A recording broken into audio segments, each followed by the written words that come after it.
Assalamualaikum warahmatullahi wabarakatuh.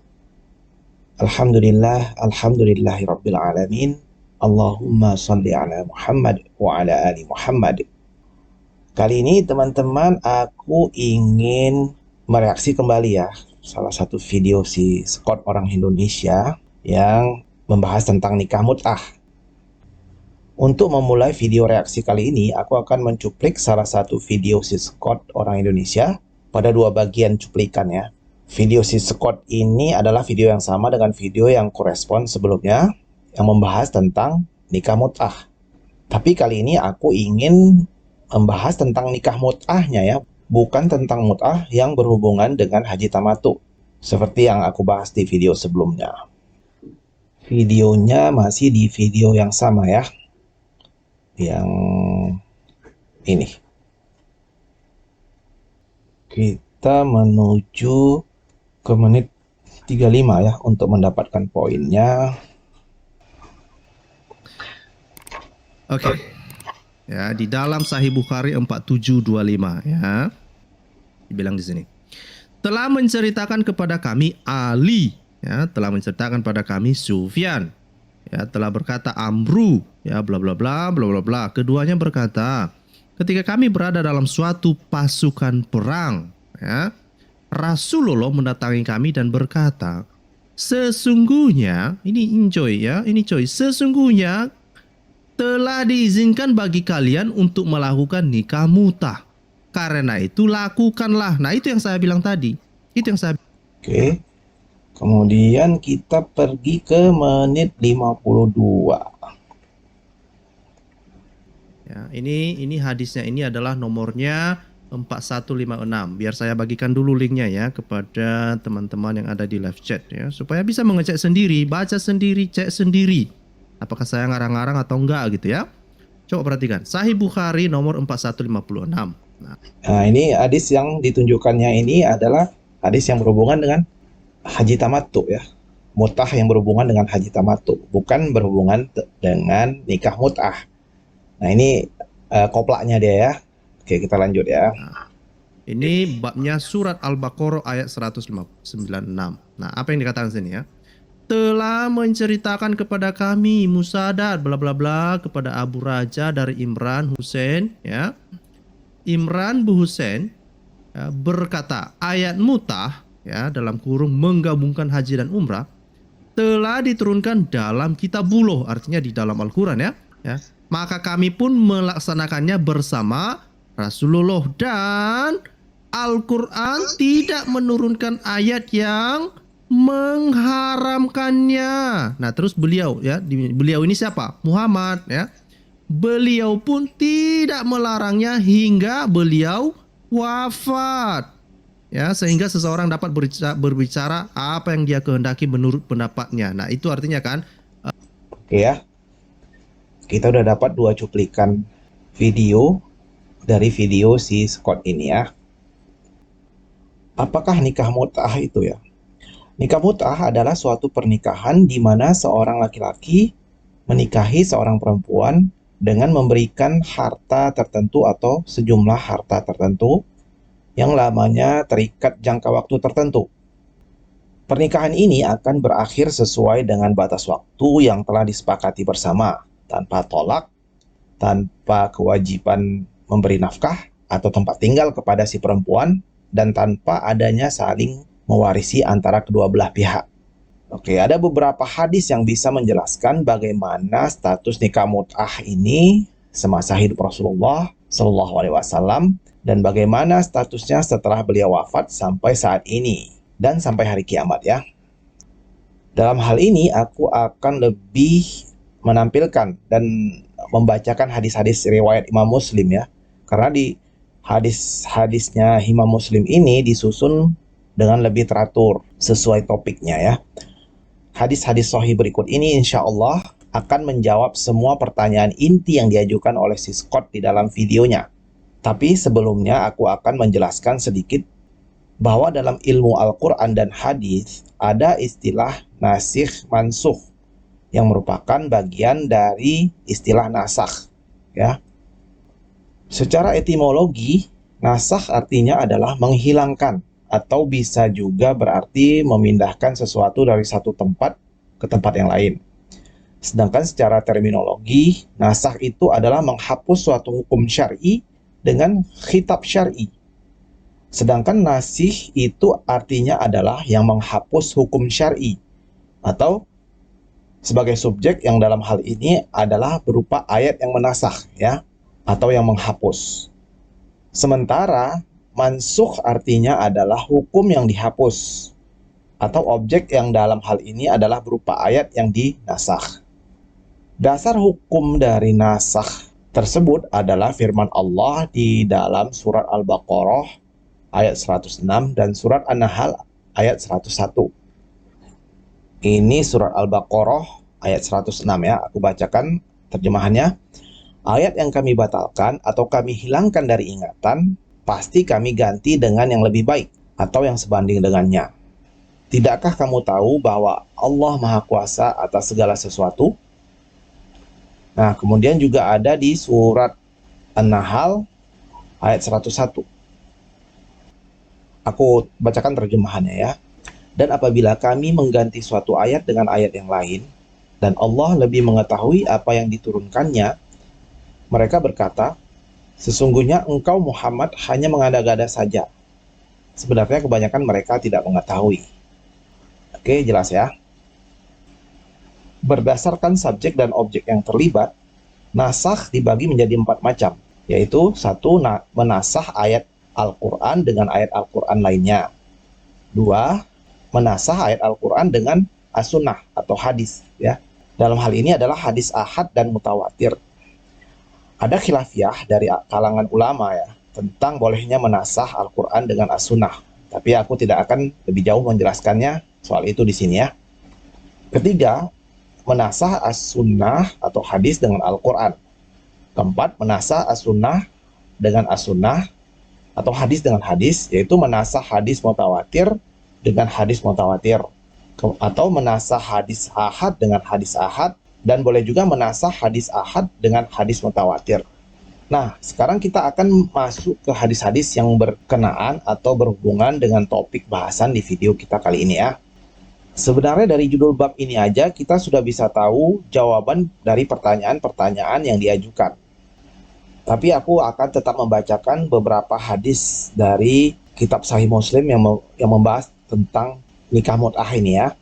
Ini adalah hadis nomor 1404. Dari Qais yang mengatakan, aku mendengar Abdullah berkata, kami pernah berperang bersama Rasulullah SAW tanpa membawa istri. Lalu kami katakan, bolehkah kami melakukan kebiri? Beliau melarang kami berbuat demikian. Kemudian beliau memberikan keringanan atau rukshah kepada kami untuk menikahi wanita dengan pakaian sebagai mahar sampai batas waktu tertentu. Lalu Abdullah membacakan ayat, wahai orang-orang yang beriman, janganlah kalian mengharamkan apa yang baik yang telah dihalalkan Allah kepada kalian. Dan janganlah kalian melampaui batas. Sesungguhnya Allah tidak menyukai orang-orang yang melampaui batas. Ini adalah ayat Al-Quran surat Al-Ma'idah ayat 87. Kemudian kita lihat di hadis nomor 1405a dari kitab Muslim ya. Dari Al-Hasan bin Muhammad bahwa Jabir bin Abdullah dan Salamah bin Al-Aqwa berkata, seorang penyeru atau penyampai pengumuman Rasulullah SAW keluar menemui kami. Dia berkata, sesungguhnya Rasulullah SAW mengizinkan kalian untuk menikahi wanita dengan nikah mut'ah. Oke. Nah, ini di hadis nomor yang sama ya, nomor 1405F. Dari Ilyas bin Salamah bahwa ayahnya berkata, Rasulullah SAW memberi keringanan dalam nikah mut'ah pada tahun Autos atau tahun Fatu Mekah ya. Dibolehkan sampai 3 kali, kemudian beliau melarangnya. Oke, kita bacakan lagi hadis yang bersesuaian ya. Ini adalah hadis Sahih Muslim nomor 1406b. Dari Arabi bin Sabrah bahwa ayahnya pernah berperang bersama Rasulullah SAW saat Fathu Mekah. Dia, ayah Arabi, berkata, kami tinggal di Mekah selama 15 hari.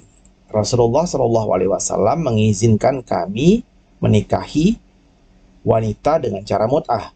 aku dan seorang laki-laki dari kaumku keluar mencari calon istri.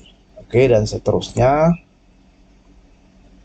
sampai di kalimat, lalu aku menikahi wanita tersebut secara mut'ah dan aku tidak keluar sampai Rasulullah Shallallahu Alaihi Wasallam mengharamkannya. Maksudnya mengharamkan nikah mut'ah ya. Kemudian di hadis Sahih Muslim nomor 1406D, Rabi bin Sabrah al-Juhani dari ayahnya yang menyampaikan kepadanya bahwa dia pernah bersama Rasulullah Shallallahu Alaihi Wasallam. Beliau bersabda, wahai manusia, sungguh aku pernah mengizinkan kalian untuk menikahi wanita secara mut'ah, dan sesungguhnya Allah telah mengharamkannya sampai hari kiamat. Maka siapa yang memiliki sesuatu dari wanita-wanita tersebut, hendaklah dia melepaskannya. Dan janganlah kalian mengambil sesuatu yang telah kalian berikan kepada mereka. Nah, kemudian di hadis nomor berikutnya, di nomor 1407, ini yang A, dari Abdullah dan Al-Hasan, keduanya adalah putra Muhammad bin Ali dari ayah mereka berdua, dari Ali bin Abu Thalib, bahwa Rasulullah Shallallahu Alaihi Wasallam melarang menikahi wanita secara mut'ah pada perang Khaybar dan melarang makan daging keledai jina. Oke. Nah, mengenai pertanyaan kenapa Rasulullah Shallallahu Alaihi Wasallam mengizinkan nikah mut'ah, salah satu sebabnya adalah adanya niat dari beberapa sahabat untuk mengebiri diri mereka sendiri, seperti tertulis di dalam hadis Sahih Muslim nomor 1404 ini ya, di mana beberapa sahabat berniat ingin melakukan kebiri kepada diri mereka ya, untuk meredam syahwat sekaligus menghindari perbuatan zina, karena pada saat itu mereka sedang pergi berperang bersama Rasulullah Shallallahu Alaihi Wasallam di tempat yang jauh dari rumah dan dari istri-istri mereka. Tentulah niat tersebut dilarang oleh Rasulullah Shallallahu Alaihi Wasallam karena tindakan mengebiri itu adalah tindakan yang menganiaya diri sendiri, yang hukumnya jelas haram dalam Islam jika dilakukan tanpa sebab yang syar'i. Selain itu, tindakan mengebiri tersebut akan memutus kesempatan untuk memiliki keturunan. Padahal generasi sahabat itu adalah generasi terbaik dalam Islam yang akan melahirkan generasi terbaik selanjutnya. Selain itu, tindakan mengebiri tersebut bisa mengurangi jumlah populasi umat Islam, sementara Rasulullah Shallallahu Alaihi Wasallam sendiri sangat ingin dan bangga ya memiliki pengikut yang banyak.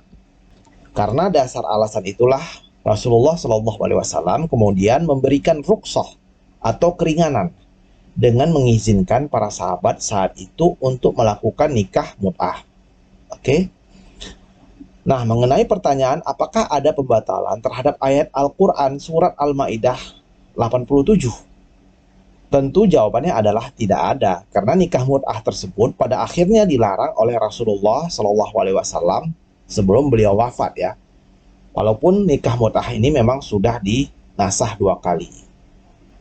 Dan bagaimana status hukum dari nikah mut'ah tersebut?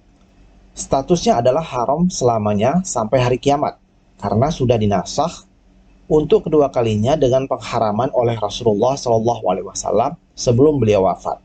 Jadi seperti di judul bab nikah mut'ah ini, hukum nikah mut'ah tersebut sudah dinasah 2 kali sebelum akhirnya diharamkan selama-lamanya ya.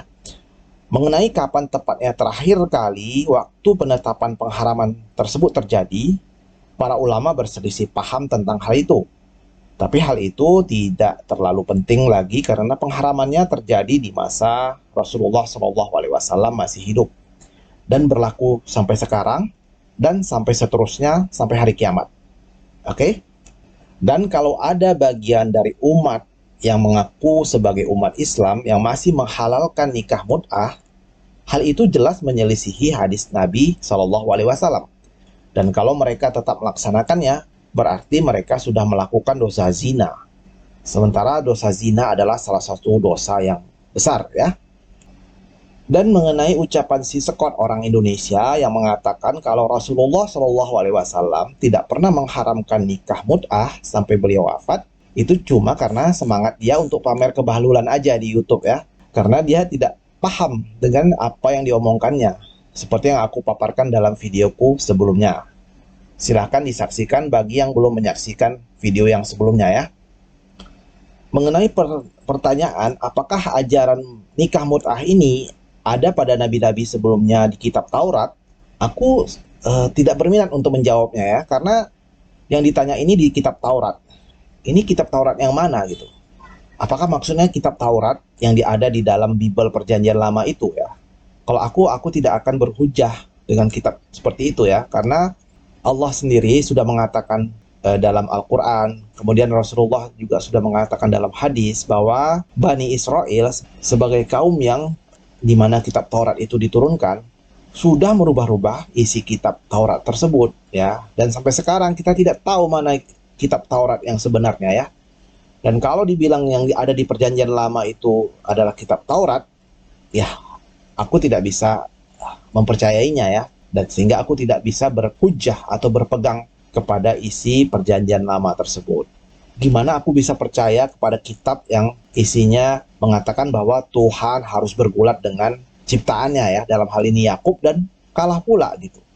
Kemudian Tuhan salah menetapkan umur, kemudian Tuhan menyesal ya, dan sebagainya ya. Demikian ya teman-teman videoku kali ini.